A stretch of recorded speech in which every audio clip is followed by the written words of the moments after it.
Hello students, this is Dr. McQueen Mendonca from the Department of Orthodontics, A.B. Shetty Memorial Institute of Dental Sciences on NU eLearn with the topic Postnatal Growth of Mandible. Now, this topic of growth and development is very vast. There will be sections where you will have growth and development of the maxilla, growth and development of the mandible, growth and development of the face. So it's very remarkable what happens. It's very fascinating. To give you a brief idea, the heart initiates a beat in the 4th week of intrauterine life. Now the topic I know is postnatal growth, but just to give you an idea of how remarkable it is. The heart initiates a beat in the 4th week of intrauterine life when the embryo is barely as thin as a paper from a book. So you can imagine the amount of changes, the amount of cells, the growth happening. You would have seen about embryology, development of the face. It generally happens between the 4th and the 8th week. The growth happens. That is why there is so much happening between the 4th and the 8th week. That is why there are so many. It's one of the most common sites of malformations, facial malformations, because from the 4th week to the 8th week, so many changes have to occur. In various other topics, you would have seen how the growth of the maxilla happens. The nasal flow has to go down. Initially, you have the ectoderm, mesoderm, endoderm, the frontonasal, the various processes involved. In the topic cleft, you would see that failure of fusion of any of these processes, the maxillary process, the medial nasal process, the lateral nasal, failure of fusion of any of the processes leads to the formation of a cleft. Now, these various processes combine, and all this happens between the 4th and the 8th week. Now, it's not deviating from the topic, but this is just to give you a brief idea of how amusing, interesting, fascinating the growth and development of the face can be. Growth and development of the human face provides a fascinating interplay of form and function. It's form versus function. You remember these two words right now, form versus function, how this is useful when you come to the postnatal growth of the mandible. In fact, the term form versus function is a major question for 100 marks as well at postgraduate level. Yes, it's a fascinating interplay of form and function. Among the various facial bones, the mandible is one of the most unique bones, as it is the only movable component of mastication, suspended by various muscles and ligaments. Although the mandible receives a variety of functional forces during the eruption of permanent teeth, it continues to perform movements required for mastication as well as speech. So we will see this, how the growth of the postnatal growth. Now you would have seen in the prenatal growth, I told you the various processes. There is the Meckel's cartilage. It merely acts as a support for the development of the mandible. Most growth among the facial bones happens with the mandible. Among all the of the facial bones, the mandible undergoes the most growth postnatally. So we will, without further ado, we will proceed ahead. The development of the skull.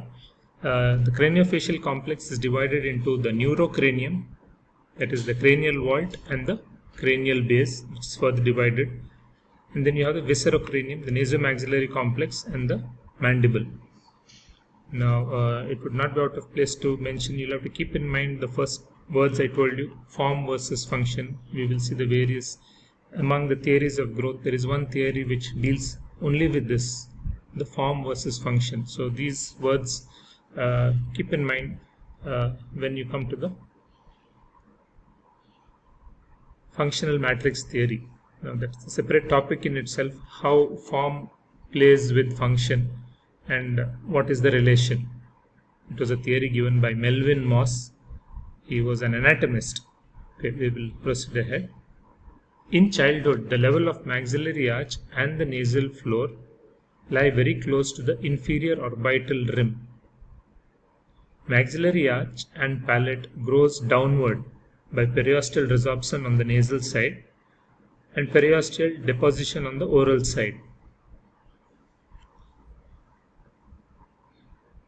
At birth, the mandible is made up of two halves, as it is not united at the midline. By the end of the first year, the two halves get united to form a single mandibular bone. The rami are short and condylar development is minimal at birth. There is almost no condylar articular eminence in the glenoid fossa. A thin line of fibrocartilage and connective tissue exists at the midline of the symphysis to separate the right and left mandibular bodies. And as I mentioned, yes, by the end of the first year, that is between 4 months to 1 year of age, the symphyseal cartilages are replaced by bone. Continuing forward.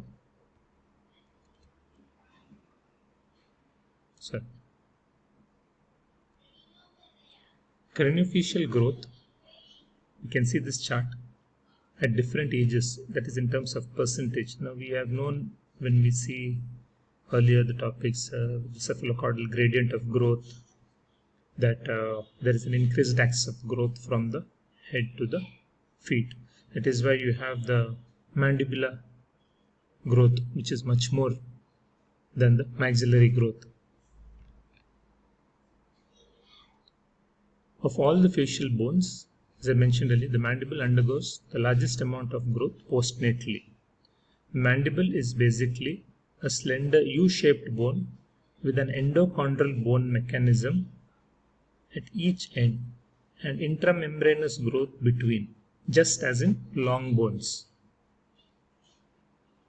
The mechanisms of bone growth in the mandible.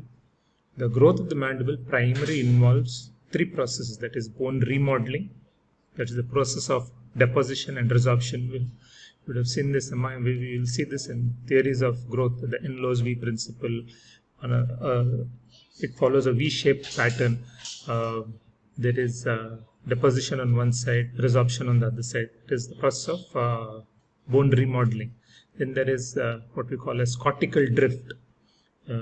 Since it is the postnatal development of the mandible, this comes under general principles of growth and development, but we will be talking about, it's not out of place to mention, this is how the bone growth occurs.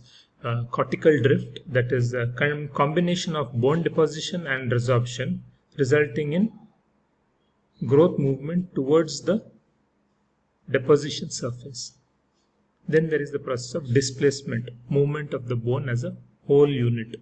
Now this comes under primary displacement and secondary displacement.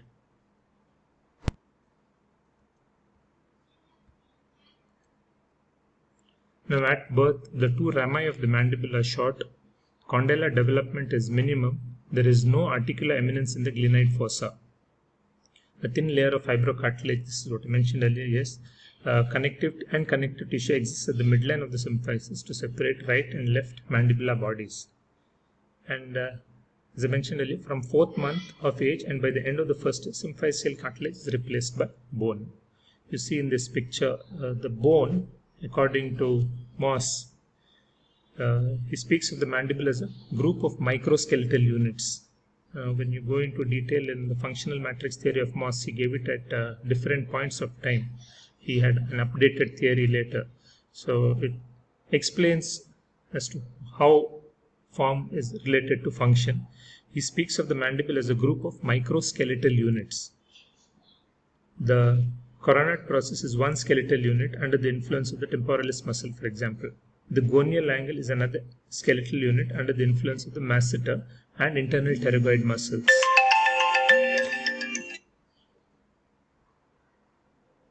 Alveolar bone is under the influence of teeth. So these are the various microskeletal units that he speaks of.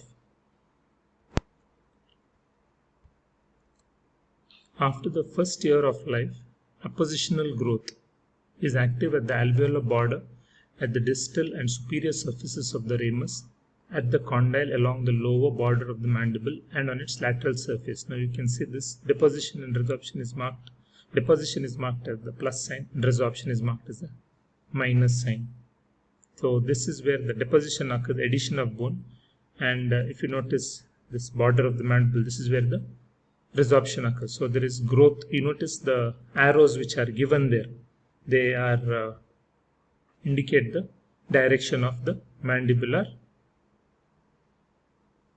growth. These individual units, because to study the growth and development, postnatal development of the mandible, it is better understood when we study them as individual units, as mentioned by Moss in his theory.